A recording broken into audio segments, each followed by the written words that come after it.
जय हिंद दोस्तों, स्वागत है आपका हमारे YouTube channel BN Singh classes में। जो कॉन्स्टिट्यूशन की जो विशेषताएं हम लोग बात कर रहे हैं पॉलिटिकल साइंस में, आज हम लोग उसके आगे बात करेंगे। देखिए, इसके पहले हम लोग 4 विशेषताएं पर बात कर चुके हैं। अगला है आपका पार्लियामेंट्री फॉर्म ऑफ गवर्नमेंट, यानी कि जो हमारे सरकार की जो प्रकार है, जो फॉर्म है वो है आपका पार्लियामेंट्री, यानी संसदीय प्रणाली। हम लोगों ने, जब हमारा देश आज़ाद हुआ तो हम लोगों ने संसदीय प्रणाली के अंतर्गत हम लोगों ने अपनी सरकार का चुनाव किया, ठीक है, जो हमने ब्रिटेन से लिया था, ठीक है, ब्रिटेन से लिया गया था, ठीक है। देखिए, 2 तरह के जो सरकार का फॉर्म होता है, जो गवर्नमेंट की फॉर्म होती है वो 2 तरह की होती है। एक होती है आपकी पार्लियामेंट्री फॉर्म और एक होती है आपकी प्रेसिडेंशियल फॉर्म, ठीक है। जो यूएस की जो गवर्नमेंट है, जो यूएस का जो फॉर्म ऑफ गवर्नमेंट है वो आपका प्रेसिडेंशियल गवर्नमेंट है, ठीक है। देखिए, प्रेसिडेंशियल फॉर्म ऑफ गवर्नमेंट में जो आपका प्रेसिडेंट हेड होता है, और ये जो आपका गवर्नमेंट होता है, जो पार्लियामेंट फॉर्म ऑफ गवर्नमेंट होता है, इसमें आपका जो कैबिनेट होता है, यानी कि जो उसका हेड जो होता है प्राइम मिनिस्टर होता है, और आपका जो एक गवर्नमेंट होती है, यानी कि जो आपके कैबिनेट होता है, यानी जो आपके पूरा जो आपका काउंसिल ऑफ मिनिस्टर है, ठीक है, जो आपका एग्जीक्यूटिव है, वो आपका संसद के प्रति रिस्पॉन्सिबल होता है, यानी कि लोकसभा के प्रति जवाबदेह होता है, ठीक है। जब तक उसको लोकसभा में मेजोरिटी रहेगी तब तक वो बना रहेगा, अदरवाइज वो सरकार मतलब कह सकते हैं गिर जाएगी, ठीक है। अब हम लोग बात करें पार्लियामेंट्री फॉर्म ऑफ गवर्नमेंट, और आपका जो दूसरा है आपका प्रेसिडेंशियल फॉर्म ऑफ गवर्नमेंट, यानी कि जो आपका यूएस का है। दोनों में अगर हम लोग अंतर देखें तो देखिए, ये जो प्रेसिडेंशियल फॉर्म ऑफ गवर्नमेंट है, जो यूएस का जो प्रेसिडेंशियल फॉर्म ऑफ गवर्नमेंट है, वो आपका ये शक्ति के बंटवारा यानी सेपरेशन ऑफ पावर्स के रूल पर बना हुआ है, ठीक है। इसमें आपका पावर का बंटवारा होता है, यानी कि प्रेसिडेंट और आपका जो लेजिस्लेचर है, इसके बीच में जो पावर है वो सेपरेट होता है, बंटवारा होता है।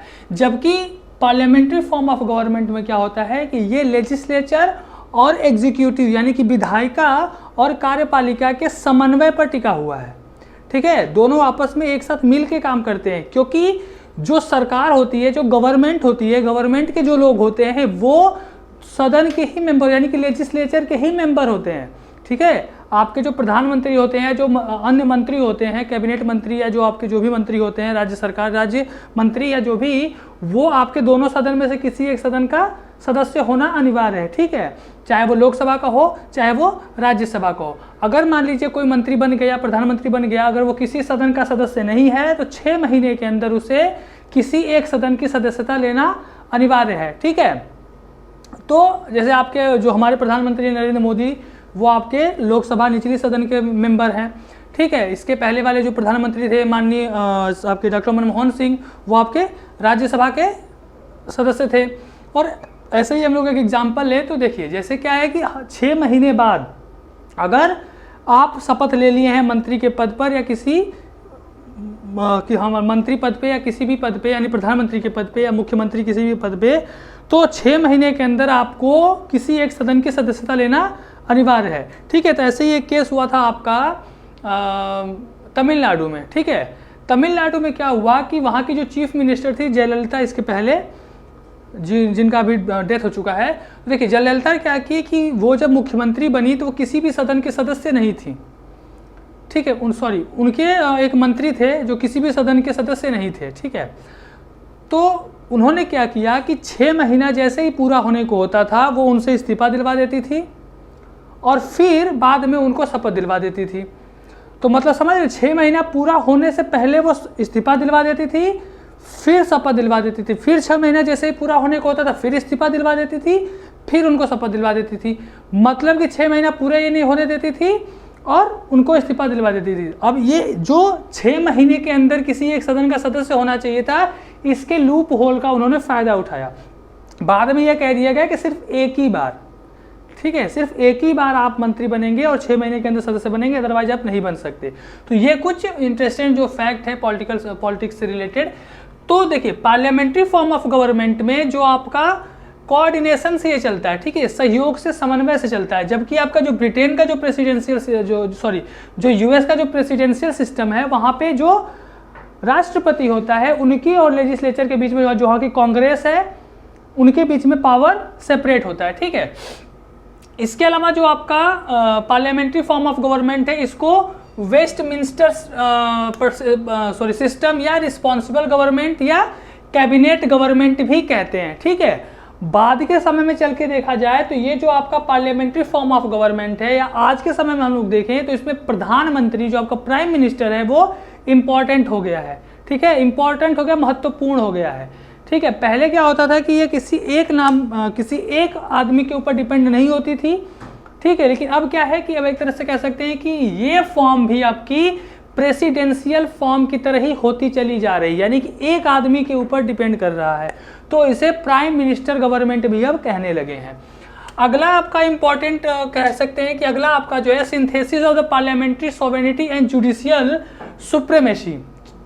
ठीक है, देखिए अब हम लोग बात करें अगला जो इंपॉर्टेंट आपका जो विशेषता है आपके हमारे जो कॉन्स्टिट्यूशन का, उसमें हम लोग बात करें सिंथेसिस ऑफ पार्लियामेंट्री सोवेरेनिटी, यानी कि जो आपका संसदीय संप्रभुता और जुडिशियल सुप्रीमेसी की हम लोग इसमें दिखाई देता है। ठीक है, तो इस पर हम लोग बात करें उसके पहले जो प्लीज़ जो हमारे चैनल है बीएन सिंह क्लासेज, उसे आप लोग प्लीज़ सब्सक्राइब करें।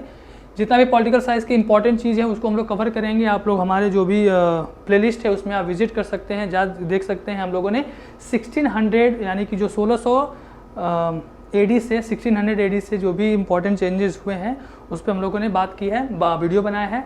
अभी हम लोग बात कर रहे हैं कॉन्स्टिट्यूशन पे, यानी कि कॉन्स्टिट्यूशन की जो विशेषताएं हैं। इसके बाद हम लोग कॉन्स्टिट्यूशन पे मतलब सीधे आपका प्रियम्बल से शुरू करेंगे। ठीक है, तो देखिए आगे। अब देखिए जो बात करें हम लोग पार्लियामेंट्री सोवेरेनिटी की, अगर हम लोग बात करें यानी कि आपके संसदीय संप्रभुता की बात करें तो ये आपका ब्रिटिश पार्लियामेंट से लिया गया है। ठीक है, ये ब्रिटिश पार्लियामेंट से लिया गया है। और जो आपका प्रिंसिपल ऑफ जुडिशियल सुप्रीमेसी है ये आपका यूएस से लिया गया है, यानी यूनाइटेड स्टेट्स ऑफ अमेरिका से लिया गया है। ठीक है, अब देखिए दोनों में क्या है कि देखिए डॉक्ट्रिन ऑफ सोवेरेनिटी, यानी हमारा जो संसद है वो उतना सोवेरेन नहीं है, यानी कि वो संप्रभु नहीं है जितना आपका ब्रिटिश पार्लियामेंट है। ठीक है, कहा जाता है कि ब्रिटिश पार्लियामेंट इतना पावरफुल है कि वो हर वो काम कर सकता है। सबसे सुप्रीम जो अगर सबसे ऊंचा सबसे बड़ी अगर कोई अथॉरिटी है पार्लियामेंट ब्रिटेन में तो वो है वहाँ की संसद। ठीक है, कहा जाता है कि जो ब्रिटिश पार्लियामेंट है वो कुछ भी कर सकता है, सिर्फ आदमी को औरत, औरत को आदमी बनाने के लिए कुछ भी कर सकता है। ब्रिटिश पार्लियामेंट के पास इतना पावर है। ठीक है, अगला हम लोग बात करें प्रिंसिपल ऑफ जुडिशियल सुप्रीमेसी की हम लोग बात करें तो ये आपका यूएस से लिया गया है। ठीक है, जो आपका जुडिशरी है, आपकी जो अपेक्स कोर्ट होती है यानी कि सुप्रीम कोर्ट होता है, उसके पास जुडिशियल रिव्यू की पावर है। ठीक है, जुडिशियल जो रिव्यू की पावर होती है वही आपका कह सकते हैं कि वो जुडिशियल सुप्रीमेसी की बात आती है। ठीक है, ये हम लोगों ने लिया है यूएस से। अब देखिए दो प्रकार के लॉ के अकॉर्डिंग काम किया जाता है। एक आपका जो यूएस में जो चलता है वो है आपका ड्यू प्रोसेस ऑफ लॉ। ठीक है, ड्यू प्रोसेस ऑफ लॉ। और एक आपका होता है प्रोसीजर इस्टेब्लिश्ड बाय लॉ, जो आपका ब्रिटेन से लिया गया है। ठीक है, अब देखिए ड्यू प्रोसेस ऑफ लॉ और प्रोसीजर इस्टेब्लिश्ड बाय लॉ के अंदर जो हमारा संविधान है उसमें आर्टिकल 21 आप देखेंगे, अनुच्छेद 21 देखेंगे तो उसमें लिखा हुआ है कि जो आपका जो किसी का भी मतलब जो कह सकते हैं कि उसकी जो ज़िंदगी है या जो भी सरकार अगर मतलब कोई भी मतलब अथॉरिटी अगर छीनने की कोशिश करेगी, या मतलब कहने का मतलब है कि वो प्रोसीजर इस्टेब्लिश्ड बाय लॉ के द्वारा ही ज़िंदगी ली जा सकती है। मतलब अगर जो कोई अगर कानून के खिलाफ कुछ भी करता है तो अगर उसे मान लीजिए फांसी की सज़ा कुछ भी ऐसा होता है, कोर्ट अगर देती है तो वो प्रोसीजर यानी कि जो कानून बना हुआ है उस कानून के द्वारा ही हो सकता है। Procedure established by law, due process of law और प्रोसीजर इस्टेब्लिश्ड बाय लॉ में डिफरेंस क्या है वो देखिए। जैसे मान लीजिए कोई कानून है, ठीक है, अगर कोई भी कानून बना है, जो आपका कानून बनाने का जो मेनली काम क्या है लेजिस्लेचर का, यानी कि मान लीजिए संसद से कानून बन के पास हो गया। अब वो कानून बन के पास हुआ, ठीक है, तो प्रोसीजर इस्टेब्लिश्ड बाय लॉ के द्वारा ये देखा जाएगा कि जो भी सजा हुई है, जो भी बात हुई है, वो उस कानून के अंतर्गत हुई है या नहीं। अगर उस सजा को देने में अगर जितने भी प्रोसीजर हैं उन प्रोसीजर को अगर फॉलो किया गया है तो फिर वो जो सजा है उसे ख़त्म नहीं किया जा सकता। लेकिन ड्यू प्रोसेस ऑफ लॉ के अंतर्गत क्या होता है कि अगर कोई भी कानून अगर संसद के द्वारा पास होता है, अगर उसके अंतर्गत किसी को सजा कुछ भी होता है, तो कोर्ट के पास ये पावर भी है कि वो उस कानून को भी चेक कर सकती है, जांच कर सकती है कि ये नेचुरल कानून यानी कि आपके प्राकृतिक कानून इन सब के अंतर्गत आता है कि नहीं। उसकी जो कॉन्स्टिट्यूशन जो वैलिडिटी होती है वो भी चेक करने की कैपेसिटी होती है जुडिशियल रिव्यू के अंतर्गत। आप आर्टिकल 13 देखेंगे तो आर्टिकल 13 से आपको पावर मिलता है जुडिशियल रिव्यू का हमारे संविधान के द्वारा, ठीक है। तो सिर्फ 21 को छोड़ के पहले ये बहस हुआ कि जो आपका आर्टिकल 21 है उसमें जो प्रोसीजर एस्टेब्लिश बाय लॉ लिखा है, तो हम लोग बात करें देखें तो आपका जो 21 आर्टिकल 21 है संविधान में, वो आपका प्रोसीजर एस्टेब्लिश बाय लॉ के द्वारा चलता है। इसके अलावा जितने भी आपके फंडामेंटल राइट हैं वो आपके काम करते हैं ड्यू प्रोसेस ऑफ लॉ पे, ठीक है। तो ये आपका अंतर है, आपका ड्यू प्रोसेस ऑफ लॉ और प्रोसीजर एस्टेब्लिश बाय लॉ, ठीक है। अब हम लोग अगला बात करें तो अगला है आपका इंटीग्रेटेड एंड इंडिपेंडेंट जुडिशरी, ठीक है, मिली हुई जुड़ी हुई और आपका इंडिपेंडेंट जुडिशरी। अब देखिए इंटीग्रेटेड अगर हम लोग जुडिशरी की बात करें तो सबसे पहले क्या हुआ, सबसे जो हाईएस्ट जो अपेक्स कोर्ट है वो आपका है सुप्रीम कोर्ट, और सुप्रीम कोर्ट के बाद देखिए आपके सभी जो स्टेट है उनके पास अपना हाई कोर्ट है, उच्च न्यायालय, और इसके नीचे हम लोग जाएंगे तो आपके जो स्टेट कोर्ट्स हैं जैसे आपके क्रिमिनल कोर्ट, सेशन कोर्ट या आपके जो सिविल कोर्ट्स हैं, ठीक है। तो हमारे यहाँ जो जुडिशरी का जो सिस्टम है वो आपका पिरामिड की तरह है, पिरामिड की तरह है, ठीक है। और जो आपका सबसे अपेक्स कोर्ट है हमारे यहाँ देखिए जो आपका सुप्रीम कोर्ट जो है ये फेडरल कोर्ट है, हाईएस्ट कोर्ट ऑफ अपील, ठीक है। इसके अलावा जो हम लोग कह सकते हैं कि जो हमारे फंडामेंटल राइट्स हैं उनके संरक्षण का भी काम कौन करता है, सुप्रीम कोर्ट करता है। कॉन्स्टिट्यूशन का जो एक कह सकते हैं गार्जियन ऑफ कॉन्स्टिट्यूशन वो भी आपका सुप्रीम कोर्ट है, ठीक है। अब हम लोग अंतर देखें तो क्या होगा कि जैसे देखिए हमारे यहाँ जो कोर्ट्स हैं, सॉरी जो भी हमारे यहाँ न्यायालय है वो आपके जो स्टेट अगर कोई कानून बनाएगा या जो फेडरल गवर्नमेंट यानी कि जो आपकी सेंट्रल गवर्नमेंट जो कानून बनाएगी वो दोनों कानून के अंतर्गत वो अपना न्याय करते हैं, ठीक है। दोनों कानूनों को अपने न्याय के अंतर्गत वो इंटरप्रेट कर सकते हैं, दोनों चीज़ों को देखते हैं। जबकि जो आपका यूएस में क्या होता है कि वहाँ का फेडरल कानून, फेडरल जो कोर्ट है यानी कि सेंट्रल गवर्नमेंट के जो कोर्ट हैं वो अलग हैं और स्टेट गवर्नमेंट के कोर्ट अलग हैं, यानी कि जो स्टेट का कानून है वो स्टेट के जो कोर्ट होंगे वहाँ पे लागू होगा, और जो आपके सेंट्रल यानी फेडरल गवर्नमेंट के जो कोर्ट होंगे वहाँ पे सिर्फ फेडरल गवर्नमेंट के द्वारा बनाए गए लॉ के अकॉर्डिंग ही वो वहाँ पे कानून के अंतर्गत काम किया जाएगा। ये आपके मेनली डिफरेंस हैं, ठीक है। हमारे यहाँ जो कोर्ट्स हैं वो दोनों मिली जुली यानी कि आपका स्टेट और सेंटर दोनों के द्वारा जो कानून बनाया गया है दोनों के अनुसार अपना जो भी वो निर्णय देता है, ये होता है आपका इंटीग्रेटेड एंड इंडिपेंडेंट जुडिशरी, ठीक है। अब देखिए सबसे बड़ी बात क्या है कि हमारे यहाँ जो जुडिशरी है, जो हमारे यहाँ जो न्यायपालिका है वो आपका इंडिपेंडेंट है। संविधान ने उसको पूरी तरह से इंडिपेंडेंट यानी कि स्वतंत्रता प्रदान की है, ठीक है, सबसे अलग है। अब ये लेजिस्लेचर से एग्जीक्यूटिव से कैसे अलग है, देखिए सबसे बड़ी जो बात होती है जो आपके जो जजेस होते हैं, जो सुप्रीम कोर्ट के जो जज होते हैं उनका जो समय सीमा यानी कि जो उनका टेन्योर होता है वो फिक्स होता है, उसके पहले उन्हें कोई भी हटा नहीं सकता, ठीक है। हटाने का जो प्रोसेस है, जो उनका जो कह सकते हैं इम्पीचमेंट मोशन है, जो उनको हटाने का जो प्रोसीजर है वो अलग है।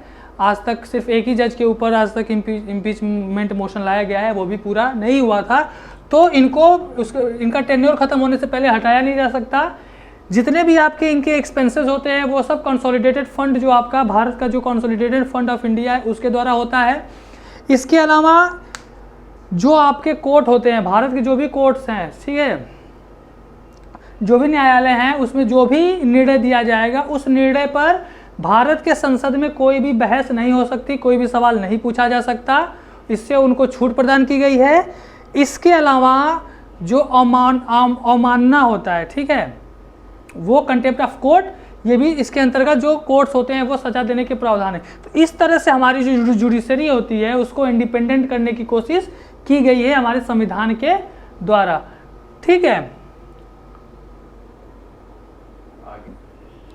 ठीक है, तो अब इसके आगे हम लोग बात करेंगे और भी बहुत सारे मतलब इसके जो विशेषताएं हैं उस पर हम लोग आगे बात करेंगे, ठीक है। थैंक यू, जय हिंद।